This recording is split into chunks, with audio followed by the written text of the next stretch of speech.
Al-Baqarah ayat 37 Ustaz, yang Talaqa Adamu min Rabbi kalimatin fataba alaih. Yang diajarkan sama Allah, Allah ajarkan beberapa kalimat yang Allah terima tobatnya. Kalimatnya apa Ustaz? Quran surah 7 ayat 23. Baca dulu.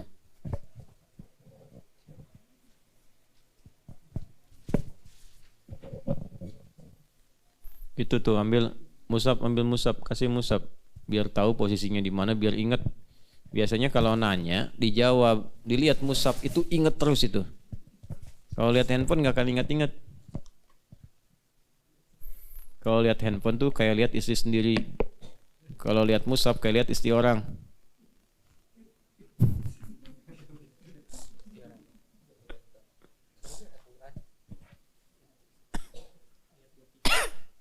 Ada. Coba baca. Qalla rabbana dolamna anfusana wa ilam taghfir lana warhamna Watarhamna lanakunanna minal khasirin. Nah, itu kalimatnya. Ya. Cukup?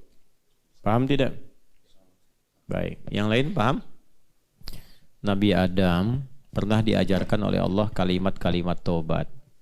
Di Al-Baqarah ayat 37, fatalaqqa Adamu mir rabbih kalimatin fataba alaihi innahu huwat tawwabur rahim. Dan kalau kita bertobat dengan kalimat itu, melakukan kesalahan yang mirip atau serupa dengan Nabi Adam yang pernah diizinkan berbuat salah itu, maka seketika akan diampuni. Doanya apa? Itu kalimatnya yang Al-A'raf ayat 23. Nanti kalimat tobat tuh banyak. Kalau mau dirinci nanti detail, insya Allah mungkin nanti saya tuliskan, mudah-mudahan jadi buku. Itu kalimat tobat ketika salah mengkonsumsi sesuatu yang menjadi maksiat. Kita kan nggak tahu yang kita makan itu sebetulnya halal atau tidak. Ya, kadang-kadang dikasih proyeknya ada haramnya. Kasih bonusnya ada hasil nyogoknya misalnya kan. Bagaimana membersihkannya itu? Salah satu tobatnya dengan kalimat tadi, Rabbana zalamna anfusana wa illam taghfir lana wa tarhamna lanakunanna minal. Ada tobat dari pembunuhan. Ya. Siapa yang sudah membunuh di sini? Bunuh nyamuk. Nah, yang dimaksud di sini bukan hewan, manusia. Ya, ada. Nanti doanya ditalakikan oleh Allah lewat Nabi Musa alaihissalam. Yang nggak sengaja itu tempeleng, itu saking kuatnya Nabi Musa itu tempeleng meninggal. Itu tempeleng Nabi Musa meninggal. Gini, dipisahin berantem dua suku, dipisahin sama Nabi Musa. Yang satu yang dari suku yang sama dengan Nabi Musa dari daerah yang sama ngeyel. Wah, ini mana kena misahun? Udah nolongan orang ya. Kamu kok misahin kita? Harusnya kamu nolongin kan? Ngeyel, tempeleng. Ya enggak kuat, cuman tempeleng begini. Meninggal, Pak. Gitu ya. Pernah malaikat maut nyamar. Kan temannya Rasul di bumi itu punya teman malaikat. Setiap Rasul. Nah, dulu nabi-nabinya Bani Israel temannya malaikat maut tuh. Wah, luar biasa tuh. Nabi Daud temenan sama malaikat maut. Nabi Musa juga sama. Malaikat maut nyamar di hadis Muslim. Datang ke Nabi Musa. Nggak bilang-bilang. Tempeleng. Lek. Begitu ditempeleng keluar matanya. Gitu. Nabi Musa itu. Ya kuat. Emang kuat Nabi Musa itu. Luar biasa. Ya, itu ada di riwayat Muslim. Tapi ingin memberikan pesan bahwa apa? Ya, malaikat maut itu ya datang ya sesuai dengan waktu. Ajal tiba. Yang nggak ada pemberitahuan. Punten insya Allah anjing pageto badai sumping nggak ada. Ya, saya besok lusa mau datang nggak bisa. Tiba-tiba datang aja, tandanya di fisik kita. Nanti biasanya 40 hari sebelum meninggal tuh udah mulai terasa. Ya, tanda-tanda khusus ya yang memang mendekati pada kematian. Makanya belajar ayat-ayat tentang menyiapkan kematian tuh banyak di Quran. Belajar. Kalau nggak belajar nggak tahu nanti tiba-tiba Allah gitu ya. Nuju ngaci mang, tak tiba-tiba awas tuh. Ya makanya jangan maksiat. Kalau mau maksiat ingat-ingat meninggal. Awas tuh, vendor-vendor tuh ya, awas.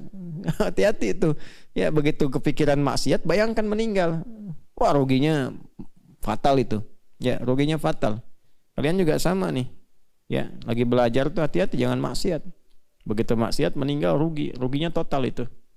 Ya. Tuh, gitu, Gi. Kamu minuman tuh punya siapa? Udah izin belum tuh? Awas tuh, begitu diminum meninggal kamu. Nah, itu. Yes ya. Nah, itu malaikat maut tuh. Ada lagi doa misalnya doa menyimpang dari risalah. Dikasih tugas nggak dilaksanakan. Ada nggak yang begitu? Hah? Ada kadang-kadang di perusahaan kasih tugas, ya malah nyimpang. Mampir dulu kemana? Salah nggak? Salah. Sebab kalau gajian pengen utuh, pengen full, ya kan? Tapi kalau kerja didiskon. Hati-hati, itu salah itu. Nanti ada zikirnya. Awas, kalau kita, jangan kita lah ya. Saya nggak mau terlibat tuh. Kalau ada kalau ada orang yang sering ngurangin kewajiban, tapi pengen hak penuh, itu satu saat nanti akan sering ditimpa musibah. Yang mengurangi hak yang dia ambil yang bukan haknya. Hati-hati itu. Hati-hati. Nah, nanti ada zikirnya itu. Zikir Nabi Yunus namanya. Nabi Yunus itu diminta oleh Allah berdakwah karena umatnya nyebelin gitu kan. Ya udahlah, kata kalau nggak mau didakwahin mah saya pergi aja gitu. Ya padahal itu ujian dari Allah. Karena ditinggalkan tugasnya, maka ya lari masuk ke dalam bagian dari masyarakat yang masuk ke perahu, tiba-tiba perahunya kepenuhan harus dilempar. Yang kena Nabi Yunus, telan sama ikan besar, ikan paus kan, masuk ke dalam. Kalau nggak zikir itu kata Quran, kalaulah dia tidak berzikir itu, tidak memohon kepada Allah, itu di dalam perut ikan itu sampai hari kiamat. Nah, tapi ketika dikeluarkan, itu bahasanya bukan dikeluarkan dari perut ikan, bukan. Dikeluarkan dari awan gelap yang menaungi. Ya, wa dhannuni idh dhahaba mughadiba. Itu ayatnya. Quran surah ke berapa? 21. Ayat berapa? 87 sampai 88. Wa dhannuni idh dhahaba mughadiba fa dhanna an lan naqdira alayhi fanada fi dhulumati alla ilaha illa anta subhanaka inni kuntu minal zalimin. Setelah itu apa? Fastajabna lahu. Kemudian wa najjaynahu minal gham, bukan minal hut. Padahal ditelannya pakai hut kan, ikan besar kan. Tapi dikeluarkannya itu bukan dari hut tapi dari gham. Ya. Dan ingat belum selesai ayatnya. Wa kadzalika nunjil mu'minin. Gham itu awan gelap yang menaungi. Itu bahasa majas, bahasa kiasan. Kadang-kadang kalau kita sedang diuji dengan jangan kita lah. Kalau ada orang diuji dengan musibah yang berat gitu. Itu kan kayak kena awan gelap ya. Ya, kayak gelap gitu, mau makan susah, jalan linglung, ya kan? Tiba-tiba diberhentiin, nggak ada hujan, nggak ada angin, nggak ada petir, berhentiin. Proyek udah lelang, keluar miliaran, nggak dapat, diserobot orang. Kayaknya gelap, telak. Jalan pusing, kasih ayam nggak mau karena belum dimasak. Linglung, jalan capek gitu ya. Nah itu gham namanya. Ya, nah zikirnya apa? Sebelum berzikir, diingat-ingat dulu ada salah apa yang pernah dilakukan dulu. Mungkin ada tugas yang belum beres. Ada hak orang yang terambil. Nah, diistighfari dulu. Karena ujung ayatnya wa kadzalika nunjil mu'minin. Kalau ada orang beriman pernah berbuat begitu, ya, berzikir yang sama akan diselamatkan oleh Allah. Zikir di Quran itu banyak. Banyak sekali. Ya, ada ayat-ayat pengentas utang. Ada ayat-ayat pengentas kegelisahan. Ya, ada nanti ijazahnya ada. Nanti itu saat kalau saya ada waktu mungkin dituliskan, ya, supaya nanti jadi pegangan.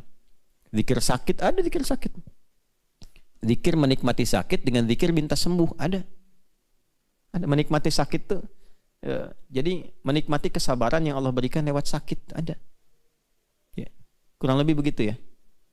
Jadi lengkap di Quran tuh lengkap sekali, Masya Allah. Dengan semua keadaan manusia, apa yang dialami itu langsung ada obatnya. Itu cuma di Quran. Makanya rajin baca Quran. Ya, iya supaya tahu obatnya. Kalau enggak, makanya Quran kan obat disebutnya. Quran surah 17 ayat 82, wa nunazzilu minal Qur'ani ma huwa syifa. Jadi kalau kita rajin baca aja insya Allah dapat ketenangan pada jiwa.